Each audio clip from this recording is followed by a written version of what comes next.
ადამიანებს კუროს ზოდიაქოს ნიშანი ნაკლებად ესმით, იმიტომ კი არა რომ რთულია, პირიქით, იმიტომ რომ ის მარტივია. კურო წარმოადგენს ყველაფერ მიწიერს, ყველაფერ მყარს. კურო არის ხარი, ხო? ეს ყველამ ვიცით. მაგრამ მრავალი თვალსაზრისით უმჯობესია მასზე ვიფიქროთ, როგორც კურო ცხოველზე. სინამდვილეში კუროს ნიშნით ქვეშ დაბადებული ადამიანისთვის ხშირად სასარგებლოა უბრალოდ დაფიქრდეს, რომელია მისი საყვარელი ან ტოტემური ცხოველი. რაც არ უნდა დაასახელოს, რომელი ცხოველიც არ უნდა მოიფიქროს, მან იქნება ეს ენოტი, დელფინი თუ არწივი, იმ მომენტიდან უკვე ჩვენ უნდა დავიწყოთ ხარის დავიწყება და მხოლოდ იმ ცხოველზე დავფიქრდეთ. და პირველი კითხვა, რაც ამ გზაზე ჩვენ დაგვებადება, ეს იქნება კითხვა, რა მისცემს ამ ცხოველს სიმშვიდის და კომფორტის შეგრძნებას მარტივი სტიქიური გზით. და პასუხი ამაზე რა იქნება? იქნება ის, რომ ის იყოს თავის ბუნებრივ გარემოში, საარსებო გარემოში, სამყაროში, რომელსაც შეჩვეულია. ასე რომ, თუ კურო, მაგალითად, კუროს მზის ნიშნით დაბადებული ადამიანი იტყვის, რომ მე ნამდვილად მომწონს დელფინები, მასთან რაღაც საერთო მაქვს, მე შეიძლება ვუთხრა, რომ მას ნამდვილად სჭირდება ბევრი დრო გაატაროს სანაპიროზე, წყალზე, შესაძლოა იალქნით სეირნობა ან სურვა, რათა მოხვდეს ამ ბუნებრივ გარემოში და უბრალოდ დააკვირდეს, თუ როგორ იშლება მაგია მის შიგნით, როდესაც ის თავს ისე გრძნობს, როგორც საკუთარ სახლში. შესაძლოა ეს ადამიანი ირემთან აიგივებდეს თავს და მაშინ მე ვეტყვი, რომ თქვენ დღეში უნდა იაროთ ლაშქრობებზე. იდეა ის არის, რომ აქ ადამიანი იმ ცხოველის საარსებო გარემოს ვთავაზობთ დასასვენებლად. შესაძლოა მათ ტარანტულები ან ჩხრიალა გველები მოსწონთ და მე უდაბნოს შევთავაზებდი. საქმე იმაშია, რომ თქვენ ბუნებრივი საცხოვრებელი გარემო გჭირდებათ. მე არასდროს შემთხვედრია ადამიანი, რომელმაც ჩემ კითხვაზე საყვარელი ცხოველის შესახებ მიპასუხა, ეს არის ნორვეგიული ვირთხა, ტარაკანი ან მტრედი. ეს პასუხები ჯერ არ მომისმენია და ესენი არიან ზუსტად ის ცხოველები, რომლებიც ქალაქში ურბანულ გარემოში ცხოვრობენ. თუმცა, ეხლა თუ კურო ხართ და ქალაქში ცხოვრობთ, ეს იმას არ ნიშნავს, რომ იქ არ უნდა ცხოვრობდეთ. ეს უბრალოდ ნიშნავს, რომ პერიოდულად ქალაქიდან ბუნებაში უნდა გახვიდეთ. სუფთა ჰარი ჩაისუნთქოთ და თმაში ქარი იგრძნოთ. ქალაქში კი ძალიან სასარგებლოა, თუ სახლში მცენარეები გექნებათ. ეს მარტივი რამ, უბრალოდ მწვანე სამყაროს არსებობა, თუნდაც 37 სართულზე, ან გყავდეთ ბუნებრივი სამყაროს წარმომადგენელი კატა, ძაღლი, ჩიტი, ან თუნდაც თევზი. როდესაც ამაზე ვფიქრობთ, მაგალითად, როგორ გრძნობს თავს, როცა კატას ეფერებით. ეს მხოლოდ იმ შემთხვევაში იმუშავებს, თუ კატები გიყვართ.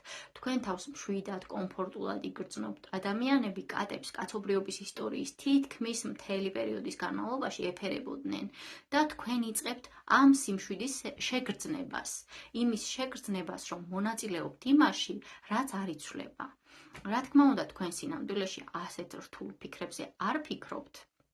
და ეს არ წარმოიშვება თქვენ შიგნით. თქვენ უბრალოდ კატას ეფერებით ან ხართ ადამიანი, რომელიც ტყის სიღრმეში ქვაზე ზის და არ ფიქრობს ცხოვრების ბუნებასა და მიზანზე. უბრალოდ ზის ქვაზე, სიჩუმეში, გრძნობს. ამ მომენტში ხდება ის, რომ თქვენში კუროს მზე, რომელიც სიმარტივით, სიძველით და მარადიულით საზრდოობს, იკვებება. წარმოვიდგენ მოხუც ქალს, რომელიც გრძელ მტრიან გზაზე მიდის და რა თქმა უნდა, ერთი ფეხის წინ მეორეს დგამს. ერთ ფეხს აწერია სიბრძნე, მეორე ფეხს სიმშვიდე. ის სიბრძნის ფეხს წინ დგამს და ეს კარგია, მაგრამ თუ სვლა უნდა განაგრძოს, სიბრძნის ფეხი უნდა დადგას და სიმშვიდის ფეხი წინ წაწიოს. შემდეგ რა თქმა უნდა პირიქით, ასე რომ ჩვენ გვაქვს სიმშვიდის და სიბრძნის ეს რიტმი. რასაც ამით გულისხმობ ძალიან მარტივია. თუ 100 ადამიანს შევკრებთ და ვკითხავთ იმ გამოცდილების შესახებ, რომელმაც ისინი დააბრძენა, 99 მათგანი მტკივნეულ გამოცდილებაზე ისაუბრებს. მშობლების გარდაცვალება, განქორწინება, სამსახურის დაკარგვა, ხშირად ტრამბულ და რთულ გამოცდილებაში ვბრძენდებით და ეს კარგია. ჩვენ ამ სირთულეებს ვითვისებს და ხშირად უკეთესი ადამიანები ვხდებით, მაგრამ ასეთი გამოცდილების შემდეგ ჩვენ გვჭირდება დამშვიდება. მაგალითად მოვიყვან წყვილს, რომელიც სამშაბათ საღამოს დიდხანს ჩხუბობს და 2 საათის რთული გარჩევის შემდეგ ერთ-ერთი ამბობს ეს საშინელება იყო, მაგრამ მიხარია რომ ვისაუბრეთ, თავს უკეთ ვგრძნობ შენ, შესაძლოა მეორეც ასე გრძნობს, ეს სიყვარულის ნაწილია, სიყვარული ზოგჯერ რთულია. ისინი მეორე დღეს 4 საღამოს ხვდებიან და ერთი მეორეს ეუბნება, მოდი არ ვიჩხუბოთ. მეორეც ეთანხმება, მოდი რამე ფილმს უყუროთ. და ეს სინამდვილეში ძალიან კარგი იდეაა. თუ სამშაბათს ურთიერთობაში ზრდის გამოცდილება მიიღეთ, 4 შაბათს ის აღარ გჭირდებათ. შეიძლება სხვა საკითხებიც იყოს, მაგრამ თქვენ აღდგენა გინდათ ამ მომენტში. თქვენ სიბრძნის ფეხი წინ წასწიეთ. ახლა ჭკვიანური იქნება, უბრალოდ მოეშვათ სიბრძნის განყოფილებაში, დამშვიდდეთ, მოიკრიბოთ ძალები და კვლავ მიწიერი გახდეთ. შესაძლოა, ვინმე 3 წლის განმავლობაში ღრმა და ეფექტურ ფსიქოთერაპიას გადის და ბოლოს ერთ დღეს ფსიქოთერაპევტის კაბინეტში შედის და ამბობს, იცით, მგონი დავასრულე. თერაპევტი დიდი ღიმილით ეთანხმება და თავს უქნევს, დიახ, მგონი ასეა. ისინი ერთმანეთს ეხვევიან, ან ხელს ართმევენ, ეს კარგია, ეს არ ნიშნავს, რომ ეს ადამიანი ახლა სრულიად ჯანმრთელია, ეს ნიშნავს, რომ არსებობს თერაპიის დრო და შემდეგ არსებობს მისი შეწყვეტის დრო. ჩვენს ღრმა კვლევას ვატარებთ და შემდეგ გვჭირდება უბრალოდ ნორმალურები გავხდეთ, მოვდუნდეთ. ეს ზუსტად იგივეა, რაც წყვილის ჩხუბის ამბავი, მაგრამ ის 2 დღიან პერიოდს მოიცავდა. ახლა კი იმავე პრინციპს 3 წლის განმავლობაში ვხედავთ. ეს მიგვიყვანს დიდ საიდუმლომდე, რომელიც ამ მთელ ინკარნაციას ამ მთელ ცხოვრებას უდევს საფუძვლად, რომ ამ ცხოვრებაში აკვნიდან სამარემდე თქვენ სიმშვიდის ფეხი უნდა წაწიოთ წინ, უნდა დამშვიდდეთ. ეს გვეუბნება, რომ საიდუმლოებებში, იმის ღრმა საიდუმლოებებში, თუ ვინ იყავით დაბადებამდე, თქვენ სიბრძნის ფეხი გქონდათ წინ წაწეული. კარგი ამბავი ისაა, რომ თქვენ გაქვთ სიბრძნე, ცუდი ამბავი კი ისაა, რომ მან შეგძრათ. ეს დიდ საიდუმლოზე მიუთითებს, არ ვიცი რამ დაგაბრძენათ, მაგრამ თქვენი სულის მეხსიერების ბანკებში საშინელი ტრამვის გამოცდილებაა, რომელსაც სავარაუდოდ გაუმკლავდით. კარგად მოიქეცით, გადახარშეთ. ახლა მნიშვნელოვანია უბრალოდ იჯდეთ ქვაზე, ტყეში. გადახარშოთ, ისწავლოთ სუნთქვა, ისწავლოთ მოდუნება. როდესაც სიმშვიდეზე ვსაუბრობ, ძალიან მალე სიჩუმეზეც ვიწყებ საუბარს. ფრაზა, მშვიდობა და სიჩუმე თითქმის ერთ სიტყვად იქცა. ჩვენ ამ სიტყვებს ერთად ხშირად ვიყენებთ, ასე რომ სიჩუმე კურო სტრატეგიის აუცილებელი ნაწილია. თითქოს ღმერთმა კოსმიური ტრამპლინის ფოღლს მიგიყვანათ და გითხრათ, იყავით ჩუმად. და ეს არ იყო არ ილაპარაკოს მსგავსი რა. ეს უფრო იყო, იყავი სიჩუმე შენს შიგნით. იპოვეთ თქვენში ის ადგილი, რომელიც უსიტყვოა, რომელსაც არ ჭირდება ყველაფრის ახსნა, რომელსაც შეუძლია უბრალოდ იცოდეს რაღაცეები ინსტინქტით და სხეულით. მე თქვენ წარმოგიდგენთ ჯინსებსა და ფლანელის პერანგში და რა თქმა უნდა, ასევე შემიძლია წარმოგიდგინოთ ძალიან ლამაზად ჩაცმული, თითქოს მონტე-კარლოში რულეტის სათამაშოდ მიდიხართ, მაგრამ ეს მეორე სცენარი რაღაცნაირად ნაკლებად კუროსეულია. შეგიძლიათ ეს გააკეთოთ, მაგრამ ჯინსები, ფლანელის პერანგი, ქარი თმაში, ეს მიწიერი ბუნებრივი რამეები აირაკვებავს თქვენ გზას. ანალოგიურად მე მომწონს იდეა, რომ ხელებით მუშაობთ, უბრალოდ ეხებით დედამიწის მასალებს. თქვენ უდიდეს სარგებელს იღებთ, მაგალითად ხეზე, მატყლზე ან თიხაზე მუშაობით. უბრალოდ ფიზიკური საგნები, სადაც დღის ბოლოს ვთქვათ, შეგიძლიათ დაინახოთ ის, რაც შექმენით, რაც ააშენეთ. ამაში არის რაღაც მყარი შეგრძნება.